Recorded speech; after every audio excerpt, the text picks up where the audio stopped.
Hello भाई लोग, कैसे हो? तो आज यार बड़े टाइम बाद टाइम मिला मेरे को फाइनली ये एक वीडियो बनाने का। एक छोटा सा मोटो व्लॉग बना लेते हैं फिर हम। अभी मेरे काफ़ी सारे इक्विपमेंट मिसिंग है, कुछ इक्विपमेंट मैं मॉस्को बुलाया हूँ, रशिया। तो एनीवे जो है अपने पास उसी से ही काम चलाएंगे। तो इंडिया आने के इमीडिएटली नेक्स्ट डे बाद मैंने अपनी एडवेंचर 390 की डिलीवरी ले ली है। और ये रोड्स की हालत देखो। वैसे तो कंस्ट्रक्शन हो रहा है यार, कुछ सीवरेज का काम चल रहा है, इसलिए सारी रोड्स फाड़ी हुई हैं, बट एनीवे बहुत फ्रीक्वेंटली ये देखने को मिलता रहता है। तो इसलिए इंडिया में एडवेंचर बाइक ही बेटर है। अदरवाइज़ ऑनेस्टली अगर रोड्स हमारे बेटर होते तो आई थिंक मैं ड्यूक ले लेता, अदरवाइज़ कोई और बेटर रोड ओरिएंटेड बाइक ले लेता।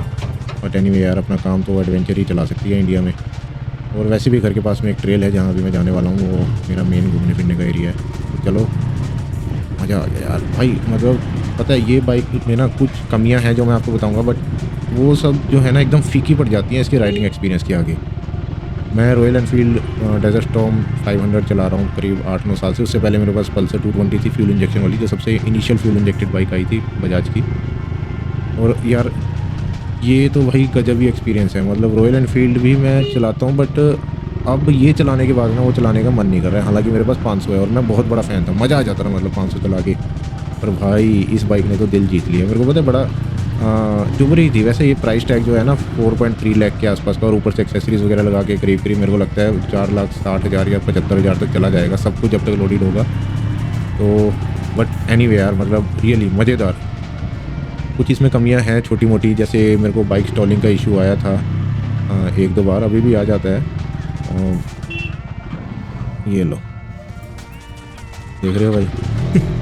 तो ये कभी कभी हो जाता है, बट आई थिंक ये इसलिए है क्योंकि मैं रॉयल एनफील्ड 500 चला रहा हूँ और उसमें भाई अपने को लो एंड पे चलने की आदत है। उसका लो एंड टॉर्क गजब ही है, मतलब उसका तो गजब ही है। उसका भाई 40 प्लस न्यूटन मीटर उसका एकदम, I think 45 newton metre torque है उसका। और वो एकदम लो एंड पे है भाई। मतलब उसमें तो आदत पड़ी हुई है ना एकदम लो से पिक करने की, तो वो आदत जो है आई थिंक ये बाइक को स्टॉल करवा रही है। तो मेरे को ये प्रॉब्लम बाकी बाइक्स में भी आई है, सिर्फ इसमें नहीं। अगर मैंने कभी कभी किसी और की बाइक चलाई है तो मेरे को लगता है कि भाई ये अपनी बुलेट वाली जो आदत है ना, वो उसने हमारे थोड़ा ड्राइविंग स्टाइल को बिगाड़ रखा है। तो एनीवे उसके अलावा बाबा मज़ेदार बाइक, मज़ेदार सस्पेंशन के बारे में भाई 390 एडवेंचर एक्स मेरा लेने का प्लान था। ठीक है, मैं मतलब प्लान नहीं था, बट मेरा मन में आ रहा था कि यार 70-80 हज़ार रुपये बचा लेता हूँ। बट मैं कहा नहीं यार, लेनी है तो ढंग से तमीज़ से ले लो एक ही बारी में। ठीक है, बाद में बैठ के मैं रोते नहीं रहूँगा कि अरे यार वो एडवेंचर आर जो है उसके अंदर साला एडजस्टेबल सस्पेंशन है। मैं कहा अभी ले लो भाई जो भी है। तो एनीवे राइड क्वालिटी मेरे को तो अच्छी लगी। क्रूज़ कंट्रोल इसका बहुत मज़ेदार है। मतलब मैं क्रूज़ कंट्रोल गाड़ी में बहुत ज़्यादा यूज़ करता हूँ भाई। ठीक है, मतलब बहुत ही ज़्यादा मेरे को बहुत आदत है उसकी, क्योंकि मेरे पैरों में, मेरे नीज़ में थोड़ा सा इशू है। और मेरे को थोड़ा सा मतलब पेन वगैरह होता रहता है कभी हिप जॉइंट के पास में। तो क्लच वगैरह यूज़ करना मैं प्रेफर नहीं करता बहुत ओवर एक्सटेंडेड पीरियड। तो मेरे लिए तो यार बड़े आराम की चीज़ होगी थी ये जो क्रूज़ कंट्रोल है। और गाड़ी में सेंस बनता है। मैं सोचता था, मैं कहा यार बाइक में क्या करेंगे क्रूज़ कंट्रोल का, दोनों हैंडल तो पकड़ना ही है। मतलब क्रूज़ में तो, गाड़ी में तो ठीक है ना कि अपना तुम्हारा रेस पे से पैर हट गया, और बाइक में मैं सोचता था मैं तो तुम्हारा कुछ होने ही नहीं वाला है, वही तुम्हें 2 हैंडल पकड़ने हैं, उसी पोस्चर में बैठना है। पर नहीं भाई, जब मैंने क्रूज़ कंट्रोल डाला और जब मैं अपना थ्रोटल को रिलीज़ किया ना, तब मेरे को रियलाइज़ हुआ। मैं कहा नहीं भाई, कंफर्ट तो है इस चीज़ का। अगर आप थ्रोटल दे के रखते हो ना बाइक में, तो यार स्ट्रेस पड़ता है। वो हमें उस टाइम पे रियलाइज़ नहीं होता, बट वो तब रियलाइज़ होता है जब आप क्रूज़ कंट्रोल डालते हो और वो रिलीज़ करते हो थ्रोटल को। यार ये बकरियाँ बोलते हैं। तो यार मतलब I think overall it is a very beautiful package. मेरे को बहुत अच्छा लगा। ठीक है, चलाने में बहुत मज़ेदार है, पूरा पैसा वसूल है, पूरा एकदम। मतलब इधर मेरे को यार, मैंने कभी KTM कभी चलाई नहीं इससे पहले। ठीक है, मे भी इसलिए लग रहा हो। ऑलरेडी सभी KTMs बहुत ज़्यादा फ़न बाइक्स हैं। ठीक है, अरे यार ये वाह वाह, ये तो 5,000 के बाद एकदम कैरेक्टर ही बदल लेती है। मतलब इसका जो सारा टॉर्क है ना वो 5,000 के ऊपर है। और उस पॉइंट के बाद जाके मे बी ये बाइक भी आप बोल सकते हो कि बाबा एडवेंचर भी थोड़ा सा स्केरी सा फॉर्म ले लेती है। ठीक है, पिकअप के मामले में कुछ ज़्यादा ही खींच लेती है। तो anyway I think it is quite enjoyable. Vibrations इसकी सिटी में 3 to 5,000 RPM की रेंज में, हाँ वाइब्रेशन है। हैंडल में थोड़ी थोड़ी है, फुट पैक में है। बट भाई मैं तो बुलेट से आया हूँ, मेरे को तो यार जन्नत लगती है। मैं तो हंस रहा था सोच के, मैं कहा अच्छा इसको वाइब्रेशन कर रहे थे क्या सारे इंटरनेट वाले। बट एनीवे उसके मतलब वो वाइब्रेशन जो है that is not going to be an issue for anyone who is going to be an owner. आप जैसी बाइक चलाते हो आपको फील होती है। ठीक है, पर बाबा ये जो पैकेज है ना, ये जो बाइक है वो आप मिस नहीं कर सकते उस छोटी-मोटी कमियों की वजह से। क्यों? क्योंकि जब आप सिटी में निकलते हो, आप हर बाइक में प्रोज़ एंड कॉन्स होते हैं, ठीक है? आप उसके हिसाब से अपनी ड्राइविंग को एडजस्ट करते हो। अगर आपको सिटी में ड्राइव करना है तो पहली बात तो इसमें क्रॉल फीचर है जो कि ठीक-ठाक काम करता है। पहले 2 गियर में मैंने ट्राई कर लिया, I was very much satisfied with it. दूसरी बात जो वाइब्रेशन है तो भाई उस रेंज में मत जाओ। आई थिंक मेरे को तो लगता है कि क्योंकि मैं बुलेट चलाने वाला हूँ तो मैं तो वैसे ही 3000 से नीचे रहता था। 3000 3500 के आसपास मैं बाइक चलाता हूँ नॉर्मल सिटी में, और थोड़ा खुला स्ट्रेच मिलता है तो मेरी सीधा 5000 के परे जाती है। वो मेरे को नेचुरली आदत है कि भाई मैं थोड़ा रैप करता हूँ, गाड़ी को भी रैप करता हूँ और बाइक को भी करता हूँ। बट अदरवाइज़ बाबा मक्खन, सस्पेंशन एकदम ज़बरदस्त, कोई स्ट्रेस नहीं लेने वाला है। और मतलब जितना आप इस बाइक को चलाओगे ना उतना ज़्यादा मज़ा आता है यार। मतलब शुरू में I was bit confused with this bike कि भाई ठीक है, अभी क्या-क्या है, क्या हो रहा है, ये सब हैंडलिंग थोड़ी डिफरेंट है, हैंडल बार्स बहुत वाइड हैं, ठीक है? तो I was not able to जज कि भाई मेरे को मज़ा आ भी रहा है या नहीं। बट जैसे ही मेरे 40-50 किलोमीटर हुए, now I have already done 140-150 kilometres in a span of about 3 days. तो बाबा मज़ा तो बहुत है। अभी मैं आ गया हूँ यहाँ पे एक आर्मी ट्रेनिंग ग्राउंड तो नहीं बोल सकते, बट यहाँ पे फायरिंग रेंज टाइप की है। कभी-कभी आर्मी वाले आके यहाँ पे फायरिंग रेंज इसको यूज़ करते हैं। बट एनीवे ये क्रिकेट ग्राउंड भी है। तो क्रिकेट ग्राउंड नहीं है, बस खाली ग्राउंड है। क्रिकेट खेल लेते हैं यहाँ पे कभी लोकल बच्चे। तो यहाँ पे थोड़ा मज़े करेंगे। आई मीन थोड़ा-सा मैं चाहता हूँ कि अपनी बाइकिंग का ऑफ रोड स्किल जो है वो थोड़ा इम्प्रूव किया जाए, तो मैं इधर ही करूँगा। यहाँ पे कुछ एक्सीडेंट वगैरह होने का भी डर नहीं है। एंड आई थिंक ये गोल-गोल देख के मेरे को लग रहा है ऑलरेडी किसी ने काफ़ी कुछ यहाँ किया हुआ है। तो यार मैं थोड़ा काउंटर स्टीयरिंग के ऊपर फोकस करने के लिए आया था यहाँ पे। बाबा मतलब ये की थी ना। तो भाई ये ऑफ-रोडिंग की दुनिया में तो मतलब क्या सीन है, तुम्हारा जो नॉर्मल रोड का स्किल है ना वो मैटर नहीं करता उतना ज़्यादा। आपको बेसिकली थोड़ा-थोड़ा स्क्रैच से सीखना पड़ता है। मतलब कच्चे में बाइक चलाना इज़ अ सेपरेट थिंग। जो ऑफ-रोडिंग ट्रिक्स हैं, ठीक है भाई, कि तुम काउंटर स्टीयरिंग करके और रियर व्हील को स्पिन करवा के काउंटर स्टीयरिंग कर रहे हो, ठीक है, वो सब चीज़ें अगला फ्रंट व्हील जो है थोड़ा पॉपअप कर रहे हो, किसी खड्डे-वड्डे पे आ गए या फिर कोई लैंडिंग कहाँ करनी है, ठीक है, कच्चे में कैसे चलानी है भाई, फ्रंट व्हील पे ज़्यादा वेट नहीं डालना है, वो सब चीज़ें I mean they are much different than regular road experience. तो यार यहाँ पे अभी मैं आने वाले कुछ दिनों तक थोड़ा प्रैक्टिस करूँगा। 1-2 चीज़ें मैं चाहता हूँ कि थोड़ी इम्प्रूव हो जाए। और बाकी यार इसकी कमियों की बात करें तो यार देखो, एक चीज़ जो मेरे को इमीडिएटली स्ट्राइक हुई कि इसका जो साइड स्टैंड है वो किल कर देता है इंजन को। और मेरी बाइक के साथ ये इशू मैंने फेस किया है कि मैं साइड स्टैंड उठाता हूँ तो वो इंजन को किल कर देता है, तभी स्टॉल मार देता है कि साइड स्टैंड का एरर देके। और यार बट इमीडिएटली जैसे ही मैं उसको खोल के फिर से बंद करता हूँ तो ठीक हो जाता है। तो मेरे को आदत ही पड़ गई कि मैं जैसे ही वो एरर आया जल्दी से खोल के बंद किया। एनीवे मैंने सर्विस सेंटर को इसके बारे में बता दिया है, उन्होंने बोला है कि ठीक है सर आप आ जाना। सेकेंडली मेरे को लगता है कि यार मिरर थोड़े कन्वेक्स, थोड़े ज़्यादा कन्वेक्स शेप के हो सकते थे। थोड़ा बड़ा फील्ड ऑफ व्यू अगर दिख जाता, हल्का सा भी थोड़ा ज़्यादा दिख जाता तो बेटर रहता। मेरे को तो इवन कई बार ऐसा फील हुआ कि शायद ये कन्वेक्स मिरर नहीं है, क्योंकि इस व्हीकल्स में स्लाइटली कन्वेक्स शेप रहती है ना। अदरवाइज़ मिरर बहुत अच्छे हैं, बिल्कुल वाइब्रेशन नहीं। भाई बुलेट से मैं आया हूँ, मैं बुलेट में तो क्लच दबाना पड़ता है भाई रियर व्यू मिरर देखने के लिए। मैं बुलेट कर रहा हूँ बट एक्चुअली मेरी स्टॉर्म 500 है। बट यार एनीवे वो क्या बोले, अब वो मुँह से बुलेट ही निकलता है। बट अदरवाइज़ यार ये बाइक बहुत मज़ेदार है, मज़ा ही आ गया। मतलब क्या खिंचती है और क्या इसका सस्पेंशन है। ऑफ रोडिंग में तो मैं बहुत खुश हो गया, क्योंकि मेरे को ये जो एरिया में आप देख रहे हो ना, इधर मैं बाइक चला के, इधर मैं रॉयल एनफील्ड डेली लेके आता था अपनी, ठीक है। उसके अंदर मैंने थोड़ा ऑफ रोड टायर्स वगैरह हल्के फुल्के पड़वाए हुए थे। और पर ये बाइक तो भाई ये तो बोलती है कि तुम्हारे टैलेंट के अंदर ही कमी है, मेरे अंदर कोई कमी नहीं है। और वो मेरे को फील होता है, क्योंकि जैसे जैसे मैं इसको चला रहा हूँ ना मेरे को रियलाइज़ हो रहा है। शुरू में मैं डर रहा था ये बाइक को कच्चे में उतारने के लिए, क्योंकि हाइट थोड़ी सी ज़्यादा है सीट की। और यार मैं एनीवे एक सडनली आप किसी नई बाइक पे आते हो तो एकदम से आप बहुत कुछ नहीं कर सकते। तो ये मैं अभी थोड़ा रियर व्हील स्पिन वगैरह यहाँ पे सीख रहा हूँ।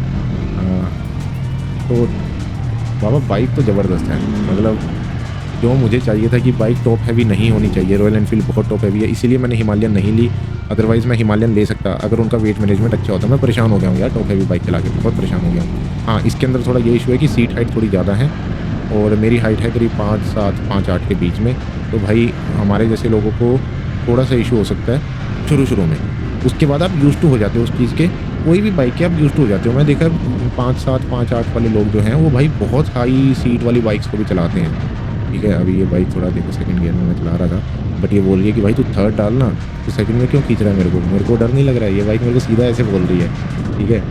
तो यार मतलब वो चीज़ें अभी मैं धीरे धीरे सीखूंगा। आई थिंक मैंने अभी इस बाइक पे 10 किलोमीटर भी ऑफ रोड नहीं किया है, मैं 10 तो बहुत ज़्यादा बोल रहा हूँ, मैं तो 5 किलोमीटर भी नहीं किए ऑफ रोड इस पे। तो वो कैरेक्टर जो है अपना ऑफ रोडिंग कैरेक्टर अभी तक किसी ने मेरे को अच्छे से दिखाया नहीं है। On road I am very much satisfied, बहुत मज़ा आया। मतलब 150 किलोमीटर मैंने ऑन रोड ही चलाई है, कोई प्रॉब्लम मेरे को लगता नहीं कि इसके अंदर कोई ऐसी प्रॉब्लम है जिसकी वजह से किसी बंदे को कोई दूसरी बाइक चूज़ कर लेनी चाहिए। Vibrations are not an issue. 5000 के ऊपर जाके वो वाइब्रेशन एकदम ख़त्म हो जाते हैं, और वो वाइब्रेशन नहीं है, वो बज़ है भाई। वो मतलब ऐसा कुछ नहीं है जो आपको परेशान कर दे। मैंने 60-70 किलोमीटर की राइड इस बाइक पे एक कंटिन्यूस स्ट्रेच में कर ली है जब मैं शोरूम से आ रहा था, ठीक है। 70 की तो नहीं, 60 किलोमीटर की है, और इट इज़ वेरी कंफर्टेबल उस पॉइंट तक। तो बुलेट पे रॉयल एनफील्ड पे आई थिंक मैं काफ़ी ज़्यादा थक जाता हूँ उतने में। मतलब ऐसे तो मैं 200 किलोमीटर भी चला लेता हूँ, बट मैं बता रहा हूँ कि कंपैरेटिवली मैं इसमें कम थक रहा हूँ, क्योंकि ये बाइक काफ़ी कंफर्टेबल बाइक है। मतलब एक हाई स्पीड पे, एक वेरी स्मूथ स्पीड पे ये आपको बहुत लंबे डिस्टेंसेस तक ले जाएगी और आप नहीं थकने वाले हो। ये देखो, ये एक प्रॉब्लम यहाँ पे मेरे को बड़ी लगी कि भाई सीट हाइट की वजह से मैं इसको पीछे नहीं कर पाया, अदरवाइज़ बाइक का वेट मैनेजमेंट वगैरह सही है। तो एनीवे उसमें नीचे उतर के कर लो, बहुत ईज़िली पीछे हो गई। जैसे ही मैं नीचे उतरा बहुत ईज़िली पीछे हो गया। अगर रॉयल एनफील्ड होती तो मैं नहीं कर पाता भाई, वो ढलान है वहाँ पे थोड़ी सी, ठीक है। तो एनीवे चलते हैं वापस। अभी यार मज़ा आ गया भाई, देख रहे हो क्या खींचती है। मतलब अगर आपको खींचनी है ना बाइक एकदम, मतलब रैप मारना है, तो गजब ही है। मतलब 5000 के आगे जाके तो ये बोलती है भाई मक्खन एकदम, तो देता जा रहा है, मैं लेती जाऊँगी और मतलब वाइब्रेशन ख़त्म, सब कुछ ख़त्म, और एकदम अलग सा कैरेक्टर निकल के आता है बाइक का। बट ये है कि अगर किसी बंदे को एक मैक्सिमम सिटी राइड करना है और वो चाहता है कि उसको एक कंफर्टेबल बाइक मिल जाए, टॉप हैवी ना हो, तो वो एक्स ले सकता है। मेरे को लेनी यही बाइक थी, R version with the spoke wheels. I am sorry यार, ये आर वर्जन नहीं है, दिस इज़ SW इसको बोल रहे हैं, स्पोक व्हील। मतलब एक्चुअली तो ये जस्ट 390 एडवेंचर है, बट KTM से मैंने जितना भी कम्युनिकेशन किया, इसको SW बोलते हैं। अच्छा, एक चीज़, इसके जो सस्पेंशंस का सेटिंग है, कंफर्ट सेटिंग जो KTM ने मुझे दिया था, वो मेरे को अच्छा नहीं लगा। आई थिंक वो रोड के हिसाब से कंफर्ट सेटिंग उन्होंने बताया हुआ है, but this is bit too harsh for the off roading, ठीक है। मेरे को लगा थोड़ा सा स्टिफ हो गया है। तो हैंडल बार्स पे तो मैंने ऑलरेडी एडजस्ट कर दिया था, 3 नॉच पीछे कर दिया, तो इसको थोड़ा मैं ट्वीक करता रहूँगा। और हाँ, तो इसके जो कंफर्ट सेटिंग है वो 20 नॉच आई थिंक फॉरवर्ड में है, और उतना ही पीछे है। तो कंपनी स्टैंडर्ड जो है वो आपको सीट के नीचे मिल जाएगा, ठीक है। सीट के नीचे आपके बैटरी के ऊपर लिखा होगा कंपनी ने कितने नॉच इसको एडजस्ट किया हुआ है, और उन्होंने 3-4 सेटिंग्स और लिखी हुई हैं। कंफर्ट की एक लिखी हुई है, और मैक्सिमम लोडिंग की अलग से लिखी हुई है, ठीक है। तो वो तो यार एक लंबी जर्नी इस बाइक के साथ जब मैं करता रहूँगा धीरे धीरे, उसकी अपने आप से थोड़ा मेरे को ट्यूनिंग का ज्ञान होता रहेगा। हाँ, as of now it is much comfortable. थोड़ा सॉफ्टर साइड में मैंने डाल दिया इसको, 15 क्लिक्स फॉरवर्ड में, और करीब 12 क्लिक्स रियर में है अभी, ठीक है। तो यार हाँ, सस्पेंशन का तो फ़र्क है। ये क्लिक्स का मेरे को लगा नहीं था कि इतना फ़र्क पड़ने वाला है, बट बाबा फ़र्क एक्चुअल में है। You can really adjust this suspension. तो आई थिंक बहुत मज़ा आने वाला है एक लॉन्ग रन में, ठीक है। और बाइक तो मतलब ऑफ रोड को तो ये बिल्कुल ही ऐसे बोलिए कि बाबा तो लेता जा, मैं हैंडल करती जाऊँगी, कोई इशू ही नहीं है, ठीक है। तो I really like this part. और यार मतलब एज ए बाइकर मैं तो सच बात बताऊँ, ये तो मेरी लाइफ का बहुत इंपॉर्टेंट पार्ट है। हालांकि एक बहुत छोटा पार्ट है, क्योंकि मेरी लाइफ में और बहुत सारी चीज़ें हो गई हैं यार अब, पर bike ride is the one thing that I am always dreaming about. जब मैं कहीं इंडिया से बाहर चला जाता हूँ, शिप पे चला जाता हूँ, रशिया चला जाता हूँ, तो यार बाइक राइड मेरे को बहुत ज़्यादा याद आती है। I think my brain really needs it, क्योंकि ऑलरेडी थोड़ा मेंटल हेल्थ उतना अच्छे कंडीशन में नहीं है, but this really helps me.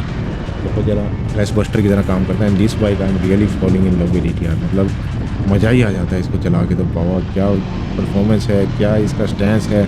बाकी कोई बंदा बाइक को देखे या ना देखे, आप एज ए राइडर इसको देख देख के बहुत खुश होते रहोगे, ठीक है। इसमें ये जो इंस्ट्रूमेंट क्लस्टर है ये बहुत इजीली एक्सेसिबल है, सभी जो सेटिंग्स वगैरह हैं बहुत इजीली आपको याद हो जाएंगी। अगर आपने कभी नहीं चलाई है ये बाइक और फर्स्ट टाइम आप टेस्ट ड्राइव पे आ रहे हो और ये देख रहे हो अरे इतना कन्फ्यूजिंग सा हो गया, तो भाई टेंशन मत लो, 2 दिन की बात है, और उसके बाद तुम खुद ही स्मूथली सब कुछ ऊपर नीचे करते जाओगे, क्योंकि तुम कस्टमाइज़ कर लोगे ना अपने आप हर एक सेटिंग को। और थोड़ा इसमें ये है कि ऑटो शिफ्टर जो क्विक शिफ्टर जो है वो यूज़ अगर करते हैं तो न्यूट्रल फाइंड करना थोड़ा मेरे को डिफ़िकल्ट लगा था स्टैंड स्टिल पे। जिस टाइम पे बाइक चल के आ रही होती है उसको पहले ही न्यूट्रल कर दो, क्योंकि अगर तुम्हें पता है कि यार ये फाइनल स्टॉप में आ गया तो तुम पहले ही न्यूट्रल कर दो। और अब मैंने वही करना शुरू कर दिया। तो वही बात है यार, एक बाइक के साथ तुम्हें जीना सीखना होता है। परफेक्ट बाइक कोई नहीं होती है, हर बाइक के अंदर अपनी अपनी कमियाँ होती हैं, अपनी खूबियाँ होती हैं। इस बाइक के अंदर जो कमियाँ हैं वो इसकी खूबियों के सामने बहुत छोटी हैं, ठीक है। बाकी इसके अलावा ये है कि हाँ, थोड़ा साइड स्टैंड एक्सटेंडर की इसको ज़रूरत है, क्योंकि बाइक मेरी ऑलरेडी गिर गई थी सड़क पे, घर के बाहर ही। लेफ़्ट साइड का क्लच लीवर टूट गया उस वजह से, मतलब सेकंड डे ही हो गया था वो, तो मतलब 70 किलोमीटर भी पूरे नहीं हुए बाइक के, और बाइक में ऑलरेडी डैमेज हो गया। तो वो तो मैं रिपेयर करवाऊँगा अभी KTM के शोरूम जाके। फेयरिंग पे कोई स्क्रैच तक नहीं आया, बट एनीवे वो मैं एक अलग वीडियो बनाऊँगा उसके रिगार्डिंग, ठीक है। बाइक की आवाज़ बहुत लाउड तो नहीं कहूँगा मैं, बट मज़ेदार है, ठीक है। आप लो रैप पे चलाते हो तो कुछ ज़्यादा फील नहीं है, और एकदम पतली सी थोड़ा बड़े एक्टिवा जैसी आवाज़ है, बट जैसे ही आप रैप करते हो तो हाँ, आती है थोड़ा हैवी आवाज़ आती है। अब क्या आवाज़ को लेके मेरा स्टैंडर्ड थोड़ा ऑलरेडी हाई सेट हुआ है, क्योंकि मैं रॉयल एनफील्ड 500 से इस पे आ रहा हूँ, but I like it a lot, ठीक है। मेरे को कोई प्रॉब्लम नहीं है भाई। मेरे से अगर कोई पूछेगा कि 4.5 लाख रुपए वापस अकाउंट में डाल रहे हैं, फिर से चूज़ करने का मौका है, लेगा क्या? यही सेम बाइक तो मैं लूँगा भाई, यही बाइक लूँगा और कोई बाइक नहीं मैं लूँगा, ठीक है। और ये बाइक लेने के पीछे एक बहुत बड़ा रीज़न ये भी है कि मैं जब रशिया में था, मैंने टेस्ट ड्राइव नहीं ली भाई, मैंने टेस्ट ड्राइव नहीं ली, मैंने सीधा जाके बाइक खरीदी है, और मुझे बाइक बेची है 2 आदमियों ने रियल में। तो KTM के कस्टमर केयर ने नहीं बेची मेरे को, KTM हस्कवारना डीलरशिप ने नहीं बेची। बाइक जो मेरे को बेची है वो बेची है शोमी सर ने, ठीक है। और ये जो 2 बंदे बैठ के भाई पॉडकास्ट करते हैं ना 2 घंटे का, ठीक है, उसी पॉडकास्ट में मैंने मन बना लिया था। मैं कहा हाँ, मुझे ये बाइक लेनी है, और जो चीज़ उन्होंने बोली है इट इज़ सो सरप्राइजिंग कि भाई वैसी ही है बाइक, ठीक है। अब अगर उन्होंने इफ़ शोमी सर सेड कि भाई this bike the vibration disappears beyond 5000, ठीक है, और जब मैं बाइक लेके आया एक्चुअल में वही चीज़ हुई, तो then at that point you realise कि ये बाइक कितनी ज़्यादा होमोजीनियस, कितनी ज़्यादा बढ़िया ISO से बनाई गई हैं कि भाई हर बाइक सेम कैरेक्टर शो कर रही है, ठीक है। ऐसा नहीं है कि वो किसी एक बाइक का कैरेक्टरिस्टिक है, तो मतलब that is already a marvel of engineering when you are able to make such identical products just like sister bikes, and you know like otherwise बहुत सारी बाइक्स में ऐसा इशू है कि भाई 4 अलग-अलग मॉडल 4 अलग-अलग प्रॉब्लम दे देंगे। एनीवे ये तो मतलब एज़ ऑफ नाउ मैं KTM की क्वालिटी से, KTM की सर्विस से बहुत ज़्यादा खुश हूँ। हालाँकि एक नेगेटिव एक्सपीरियंस मेरा अम्बाला बजाज के डीलरशिप को लेके हो गया था, वो मैं एक अलग से ब्लॉग में बता दूँगा। अभी के लिए सिर्फ इसी बाइक के बारे में बात करते हैं और कुछ नहीं। ये भाई सड़कें देख रहे हो, इन सड़कों पे बस खड़े हो जाओ और रेस दे दो, चलता जाएगा भाई, आपको पता ही नहीं लगेगा। सस्पेंशन ले लेगा सब कुछ लोड, आपको नहीं पता लगेगा सस्पेंशन क्या कर रहा है, आप तो बस खड़े हुए और चले जा रहे हो। आपको तो यूँ लगेगा कि भाई और ज़्यादा स्पीड दे देते हैं। वो तो थोड़ा यहाँ पे सड़कें वड़कें हैं, बच्चे आगे आ जाते हैं, इसलिए मैं ज़्यादा स्पीडिंग नहीं करता हूँ। बट इस पर्टिकुलर रोड पे क्योंकि मैं 8-10 बार गुजर चुका हूँ, मैं बोल सकता हूँ कि मैं कॉन्फिडेंस से यहाँ 40-50 की स्पीड से इस बाइक को आराम से निकाल दूँगा। बहुत खड्डे हैं भाई। तो एनीवे अपना घर आ गया है, होपफुली लोग आपको अच्छा लगा होगा। ऑडियो में थोड़ा विंड की प्रॉब्लम है, उसको मैं सॉर्ट आउट कर दूँगा, क्योंकि आपको मैं बताया मेरे बहुत सारे गैजेट्स रशिया में रह गए। Anyway I will cope up with everything. तो ये आपकी बीस्ट है भाई। हाँ, ये एक चीज़ जाने से पहले मैं और बता देता हूँ कि भाई हाँ, ये हीट मैनेजमेंट का थोड़ा-सा इशू है। अगर आप शॉर्ट्स पहन के, चप्पल पहन के जा रहे हो, मैं दही लेने गया था, तो भाई मैं थोड़ा रैप वैप मार दिया था बीच में एक आधी जगह पे। थोड़ा लंबे रास्ते जाते हैं, आपको पता है 10 मिनट का दही का राइड जो है वो 20 मिनट का हो जाता है अपना। तो यार अगर नंगे पैर हो तो एग्जॉस्ट साइड में थोड़ा गर्म हवा मारता है, ठीक है। तो ये बाइक को आप उसी हिसाब से फिर चलाओ, ज़्यादा रैप मत करो अगर आप पैंट्स और शूज़ नहीं पहन के रखे हो। तो दैट्स ऑल गाइस, अभी के लिए चलते हैं। बाय बाय, टेक केयर, फिर मिलते हैं कभी।